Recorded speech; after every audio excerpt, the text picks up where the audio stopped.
This is a Nerd and Tie podcast.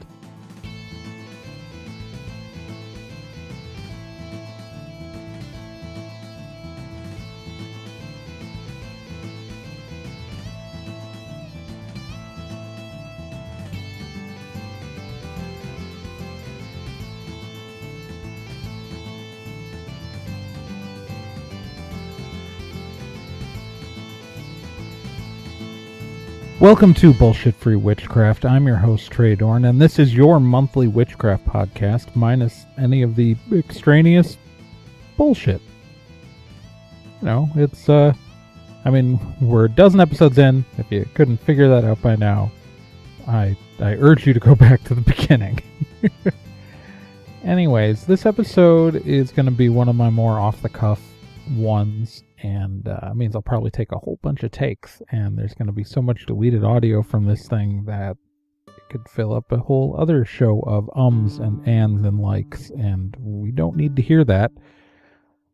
But the reason why is because this one's more just kind of my thoughts on a topic, and that is the topic of dabbling, of trying out witchcraft. And I want to be very clear that my opinion is that everyone should try witchcraft unless they don't want to.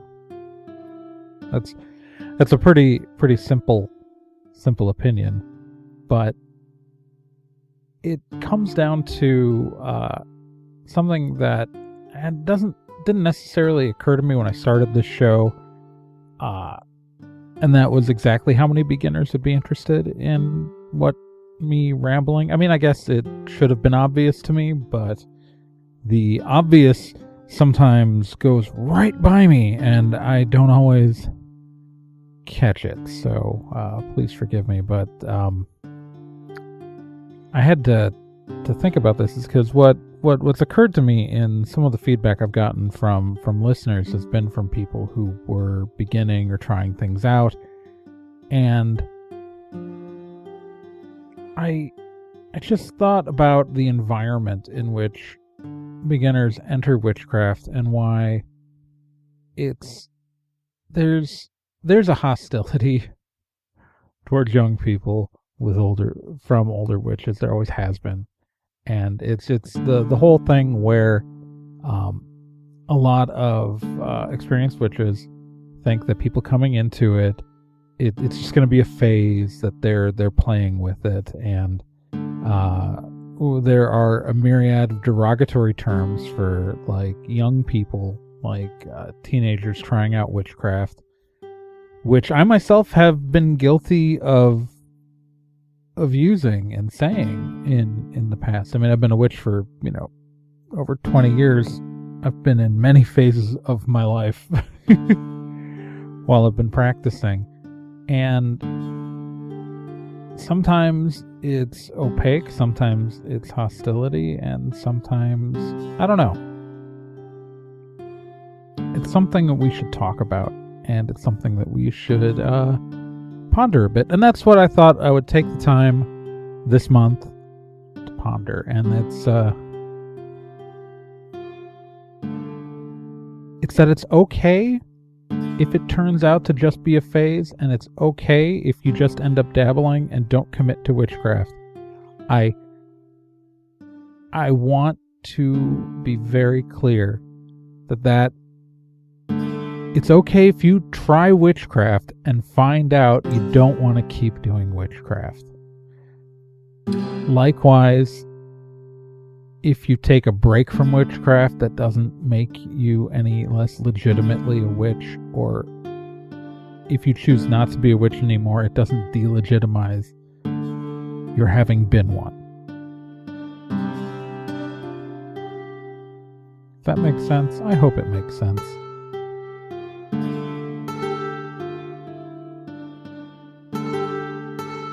I know I talk about Wicca a lot on the show for a general witchcraft podcast, but in Wicca there's a concept of a year and a day. Before you dedicate yourself or are initiated into a group, and the taking a year and a day to study. And the purpose behind this is to learn and figure out And ostensibly, it's so you are, educated enough to be a member of the coven or the craft or whatever we are pretentiously going to say today. But really, really, the purpose of that practice in Wicca is part of it's learning the stuff. But honest to God, like, you could get the basics that you need to know down, like, and build your own tradition after 2 weeks if you just study hard enough. I mean, obviously, we all have lives, and if you were gonna read every book you can, it might take more time than that. But really, you don't need a full year and a day to learn everything you need to know to actually become a Wiccan. But the practice of a year and a day is very helpful in the Wiccan religion, because it allows you to figure out whether or not it's actually something you want to do. Like, before you take the time to commit to something full-heartedly and, either self-dedicate or initiate, that you're really, that you want to do this, and it gives you an out. So, say that, okay, I'm really into this, but I don't, it's not right for me. You can just change your mind without, fully committing to Wicca. And even if you are a Wiccan, there's honestly, okay, so, Wiccans, we do this whole, fancy self-dedication, dedicate ourselves to the goddess and the god, and all this. You can stop doing it whenever you want. No judgment. Honestly, it's, you may find that you want to keep doing witchcraft and not do it within that religious structure if you, become a Wiccan. Or you may find that, your faith pulls you elsewhere. And, it's, we used to make, God, I don't even want to say it because it comes from, I'm not going to say it. There's a 3-letter acronym that we used to make jokes about in high school. And mind you, this is the 90s. And I'm honestly bothered by even making the joke. But we would, people, but it was mostly that we would talk about, God, I'm such a bad person. We would talk about people who were only going to be Wiccan as long as they're with their parents' house, or pagan until their parents' house, and then they're going to immediately drop it. And one of the people I pegged that turned out to eventually become a Christian pastor. And but the 17-year-old me would have been super judgy. 17-year-old me would have, because I think there's a point where a lot of us go through a chip on our shoulders stage, or at least I did. That was the first 5 years of my being a witch were really me. I was a dick, just a complete dick. I would not want to hang out with that person that I was, at least when talking about witchcraft. I today would not want to hang out with me then. But so, you get really judgy against people who might just be trying it out, or maybe not doing it for the greatest reasons, but that's okay. If you are 16 and you've decided to try out witchcraft, and by the time you're 18 you decide, I don't want to do this anymore, then stop. And no one should judge you for that. It's witchcraft as an activity, as a craft, as a thing you're doing. You should only be doing it if it calls to you and it feels right at the time. And if it doesn't, don't do it. Don't do witchcraft out of obligation. That's the whole point is that you shouldn't be doing this out of obligation. If you're trying out witchcraft, if you've been with me through these episodes, and you're a new witch, and you get to this point and you're just I don't want to do this anymore, then don't. And it's just, And other witches, we need to be accepting of this. Like, there's a lot of judgment from established witches about people who try things out, about people who are dabbling, or it might just be a phase. And phase is a dirty word. Like, talking about someone's witchcraft phase, and, we get real judgy about that, and we shouldn't.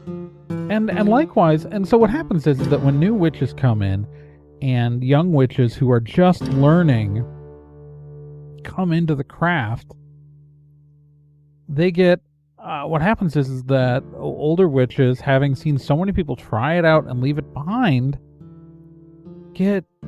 I've seen hostility towards new witches because they think, oh, it's just going to be a phase for this person. And maybe it is, and that's cool, dude. Like, a person who has a witchcraft phase at some point, like, if they are, like, someone who had, like, a 30-year-old who had a 17-year-old witchcraft phase, like, when they were younger, I don't have to explain what witchcraft is to them. I don't, like, if they see me wearing a pentacle, they're not going to ask me 20 questions. They're going to know, and they'll probably be okay with it. If they're not okay with it, that's no different than anyone else who's not okay with it. But, like, because my biggest problem growing up, and why I actually, like, became more secretive of my witchcraft, was not because I was having, like, I don't live in the South, I don't live in, like, I live in a smaller town, but not, like, I don't live in a small town. And so I've never had anyone, like, threaten me over my wearing a pentacle, or, like, I've never had anything bad happen like that. What I have had is anytime someone finds out I'm a Wiccan, is then I have to give a 10-minute lecture on what Wicca is, what witchcraft is, what the difference between it and Satanism is, and the difference between Satanism and devil worship is. Even though I don't do either of those two things, I have to explain it. And then, like, it becomes exhausting.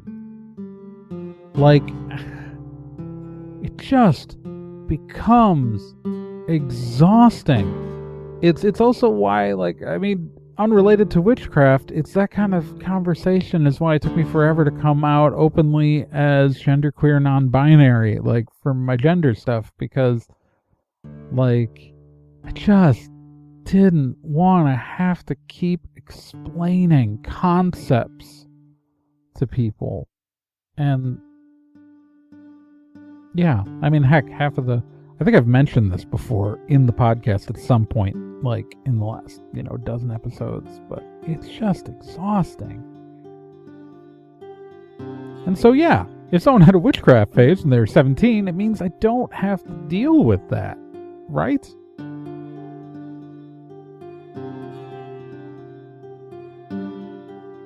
The thing is, I know I say that a lot, the thing is that when you have this open hostility towards newcomers to witchcraft because you think it's just going to be a phase for them, or that they're just dabbling, and you view that as a negative, newcomers to witchcraft can pick up on that hostility. They can tell that you don't want them there because you're being very judgy about them, you're prejudging. And some of those people who, like, they can tell that, and it makes them want to leave. It's a self-fulfilling prophecy, this stigma that we create around trying out witchcraft. It actually causes more people to exit witchcraft. And I know that, like, most of us aren't actually trying to proselytize, and we're definitely 100% not trying to recruit at all, and if you're trying to recruit, you're weird. But, like, we also shouldn't be driving away people who might be able to find something vital in what we're doing. We shouldn't force people out the door. And you can tell me that they're trying out witchcraft for the wrong reason, or, like, whatever, but, like, what's the right reason? I mean, obviously, like, religious forms of witchcraft, like, there is a specific, like, motivation for some of it, but that's only a portion of it. And even if they're trying out those religious forms for quote-unquote the wrong reasons, sometimes people try things out and then find the right reasons while they're there. Someone who it was just a neat thing or a cool thing to look at might actually find something true and vital to themselves within it. And was that the wrong reason then that they tried it out? Maybe, but that's not why they stayed. And isn't that okay? Like, shouldn't that be okay? I think it is. And I think it's important that we be open and accepting them. So for some people, yes, this is just going to be a short thing in their life. This is just going to be a thing that they enter into briefly. And it's like, so I a long time ago read an article.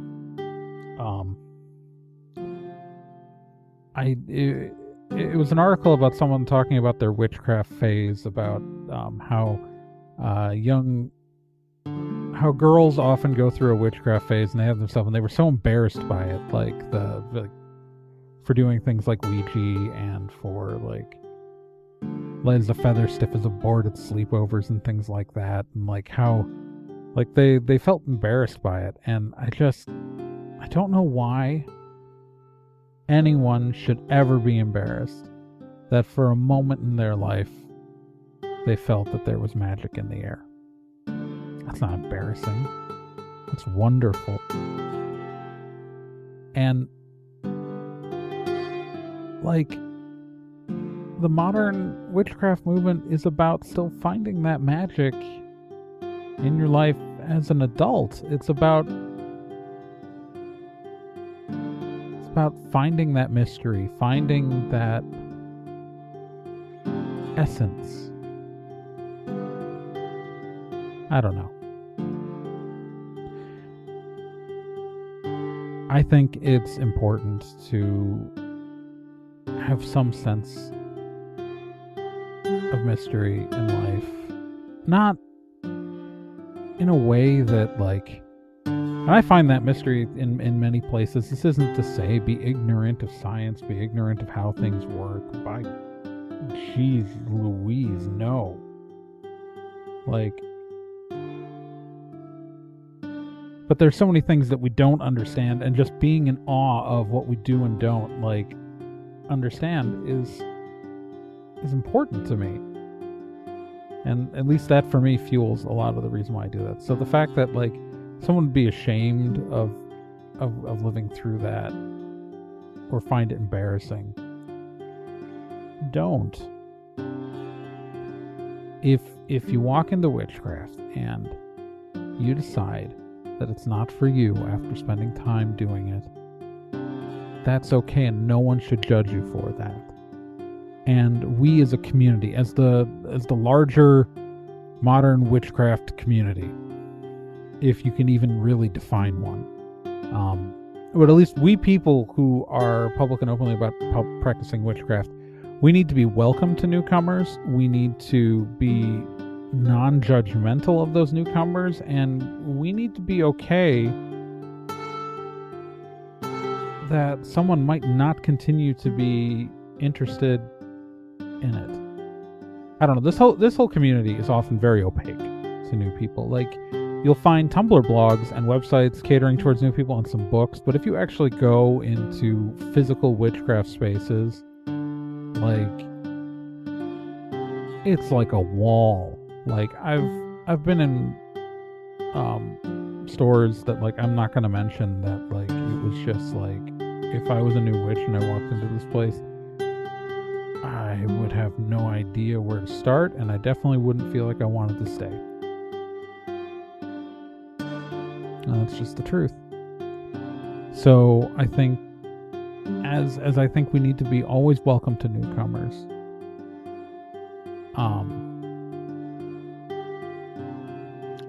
I think we should be clear that it's okay if you're just trying it out, because like any artificial barrier that we put up there is not helping us. It's not helping them. And if anything, you might be actually driving someone away from something that could be important. So it's important not to be judgmental if it turns out it isn't. And hopefully that made sense to someone, because it makes sense to me. Oh, it's just one of those things. I want to know what you have to say. I want to know what your thoughts are. I want to do a feedback episode. I want to answer your questions in an upcoming episode. I've got a couple, but I don't have enough to do a whole one. So if you've got questions for me, or if you've got things about anything I've ever covered on this show that you want addressed, go to bsfreewitchcraft.trhonline.com and go to the contact form page on there, and please let me know. I've got a couple of questions and things I want to identify, talk about, and deal with, but I don't have enough, so it's not going to be next month's episode. But in a couple of months, I'd really, really, really like to do an episode about your thoughts and your feedback, because I think I want to keep this a conversation. I want to keep this going two directions. And I talk a lot, obviously, because you're listening to a thing in which I talk for 20 minutes to a half hour every month. But I want to know what your thoughts are. I want to know what your responses to some of this are. And I think it's important to get a different viewpoint other than my own. So please, please, please. And if you don't want to use the contact form, that's bsfreewitchcraft.trhonline.com/contact.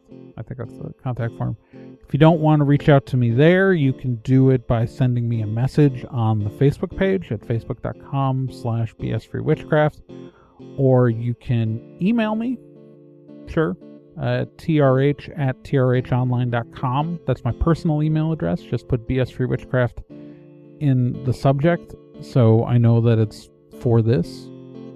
And talk to me about stuff.